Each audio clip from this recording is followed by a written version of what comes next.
விநாயகருக்கு கொழுக்கட்டை படைத்து வழிபட என்ன காரணம்? விநாயக பெருமான் பலருக்கும் விருப்பமான எளிமையான கடவுள். ஆனால் அவரை பற்றியும் அவரது வழிபாட்டு சிறப்புகள் பற்றியும் அவரது வழிபாட்டு வழிமுறைகளுக்கு பின்னால் இருக்கும் அர்த்தங்களும் அனைவரையும் ஆச்சரியப்பட வைப்பதாக இருக்கும்.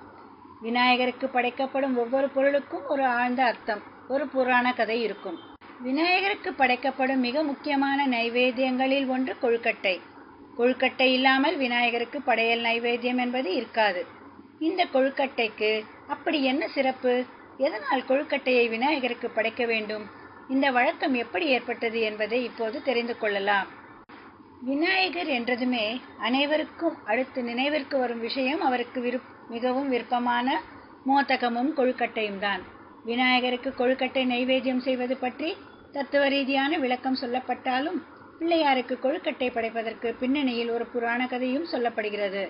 அது நமக்கு உணர்த்தும் தத்துவம்தான் முக்கியமானது. விநாயகர் மற்றும் அவரது வழிபாட்டிற்கு சொல்லப்படும் சில முக்கியமான கதைகளில் இதுவும் ஒன்றாகும். இந்த கதையில் பிள்ளையாருக்கு கொழுக்கட்டை ஏன் படைக்கப்படுகிறது, படைக்கப்படும் கொழுக்கட்டை யாருடைய பசியை தீர்க்கிறது என்பதை பற்றி பார்ப்போம். ஞானபாலி என்பவன் சத்தியமே வடிவான உத்தம அரசன். முழு முதற் கடவுளான கணபதியின் தீவிர பக்தன்.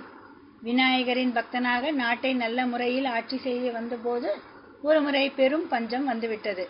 மக்கள் கஷ்டப்பட்டு விடக்கூடாதே என்று பல வகை திட்டங்களை தீட்டி அவர்களை காப்பாற்றி வந்தான். எனினும் பஞ்சம் தொடர்ந்து நீடித்ததால் ராஜகுருவின் ஆலோசனைப்படி ருத்ர யாகம் ஒன்றை செய்ய தொடங்கினான். யாகத்தின் நடுவே அரசனின் விதி தனது வேலையை தொடங்கியது. அந்த வழியே சென்ற மேனகை ஞானபாலியின் கண்களை கவர்ந்தாள். சிற்றின்ப ஆசையால் அரசன் வேள்வியை பாதியில் நிறுத்திவிட்டு எழுந்து மேனகையின் பின்னே சென்றான். ஆனால் தன்னை தொடர்ந்து வந்த அரசனை எச்சரித்துவிட்டு மேனகை மறைந்தாள். ஏமாந்து போன அரசன் ஞானபாலி மீண்டும் யாகம் செய்யும் இடத்திற்கு வந்தான். யாகம் பாதியில் நின்றதால் பெரும் ஆபத்து நேரும் என்று ராஜகுரு எச்சரித்தார். எனவே மீண்டும் மற்றொரு நாள் யாகத்தை தொடங்கலாம் என்று அறிவுறுத்தினார். அதை கண்டு கொள்ளாமல் நின்று போன யாகத்தை தொடங்கிய ஞானபாலி முன் அஷ்டதிக் பாலகர்கள் தோன்றி சாபம் அளித்தனர். இதனால் ஒற்றை கண் பூதமாக மாறி அலையத் தொடங்கினான் ஞானபாலி. கண்ணில் பட்ட மனிதர்களையெல்லாம் பிடித்து உண்டான். ஞானபாலி கொடிய அரக்கனாக மாறி சகல உயிரினங்களையும் வதைத்தான். தீராத பெரும் பசியால் உயிர்களையெல்லாம் விழுங்கினான். எனினும் முந்தை பழக்கத்தை காரணமாக விநாயக பெருமானின் வழிபாட்டை மட்டும் தொடர்ந்தான்.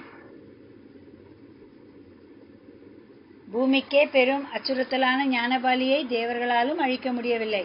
அவனுக்கு கஜமுகனின் ஆசி இருந்ததே காரணம் என்று பூமாதேவி அறிந்து கொண்டாள். தன் மக்களை காக்க கணபதியை வேண்டினாள். தன் பக்தனான ஞானபாலிக்கு அருள் செய்யவும் பூவுலகை காக்கவும் கணபதி திருவுளம் கொண்டார். வேடனாக உருமாறி ஞானபாலியை எதிர்க்க வந்தார் கணபதி. காண்பவர் யாவரையும் அழித்துவிடும் பூத ஞானபாலியால் அந்த வேடனை ஒன்றும் செய்ய முடியவில்லை. போர் நீண்டது.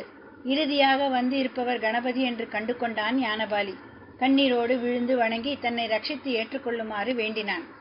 தனது பெரும் பசியை போக்குவதுடன் தன்னையும் கணநாதராகிய பிள்ளையார் தம்மோடு வைத்துக் கொள்ளுமாறு வேண்டினான்.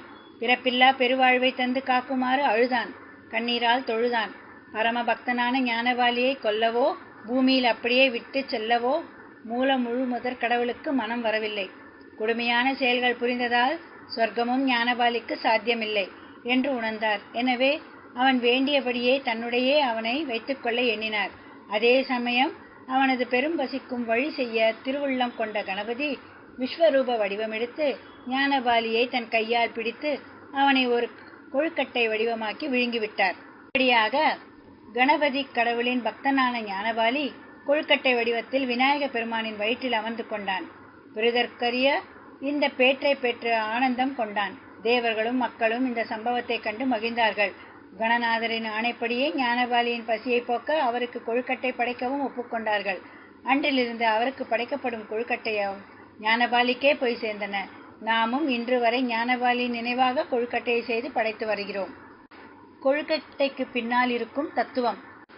ஆன்மா என்ற இனிப்பான பூரணத்தை பொதித்து இந்த உடலையே ஆண்டவருக்காக அர்ப்பணிக்கிறோம் என்பதே கொழுக்கட்டையின் தத்துவம்.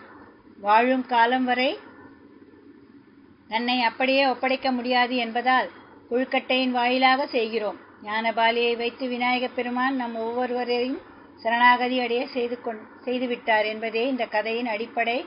முழு முதற் கடவுளான பிள்ளையாரை பிடித்து கொண்டால் மனத்துக்கு பிடித்தவாறே வாழ்க்கை அமையும் என்பதும் நம்பிக்கை. வக்ரதுண்ட மகாகாய சூரியகோட்டி சமப்பிரப நிர்விக்னம் குருமே தேவோ சர்வகாரேஷு சர்வதா.